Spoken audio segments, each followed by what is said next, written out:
Hello बच्चों, let's read the question. So the question here is define Pioneer species. तो यहाँ पे इस क्वेश्चन के अंदर जो हमारा की कॉन्सेप्ट है वो है बायोटिक सक्सेशन.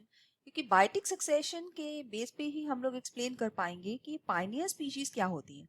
अब बायोटिक सक्सेशन एक इस तरह का सीरीज ऑफ इवेंट्स है जिसमें एक ही साइट के ऊपर, मतलब साइट सेम होनी चाहिए, एक ही जगह के ऊपर स्पीशीज आएंगी वन आफ्टर द अदर. पहले एक स्पीशी आएगी, फिर उसके बाद दूसरी स्पीशी आएगी one after the other.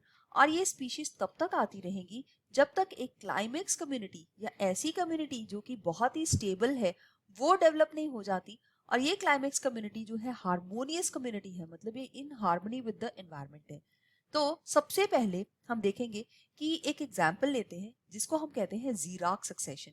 जीराक succession का मतलब है ऐसा सक्सेशन जो कि ड्राई एरिया या रॉकी एरियाज के ऊपर हो सकता है, राइट. तो रॉक्स के ऊपर सबसे पहले जो स्पीशी आती है वो होती है लाइकन्स, और इस स्पीशी को हम पायनियर स्पीशी बोलते हैं. सो हम ये कह सकते हैं कि इकोलॉजिकल सक्सेशन में जो सबसे फर्स्ट स्पीशी आएगी जो कि एक रास्ता बनाती है दूसरी स्पीशीज के आने के लिए, तो उसको हम बोलते हैं पायनियर स्पीशीज. इसी तरह से हम हाइड्राक सक्सेशन की बात देखते हैं. सो हाइड्राक सक्सेशन जो है इसके अंदर सबसे पहले जो पायनियर स्पीशी आती है वो होती है फाइटोप्लैंक्टन्स.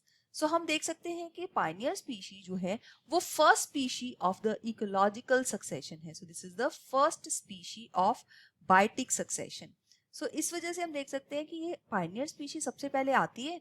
इसके बाद बहुत सारी इसके अंदर सीरियल स्टेजेस आती हैं जो कि इंटरमीडिएट स्टेजेस हैं. तो लाइकन्स के बाद बहुत सारी सीरियल स्टेजेस आएंगी and ultimately it will lead to the formation of a community which is called as a climax community. So I hope you have understood it well. All the best. Thank you.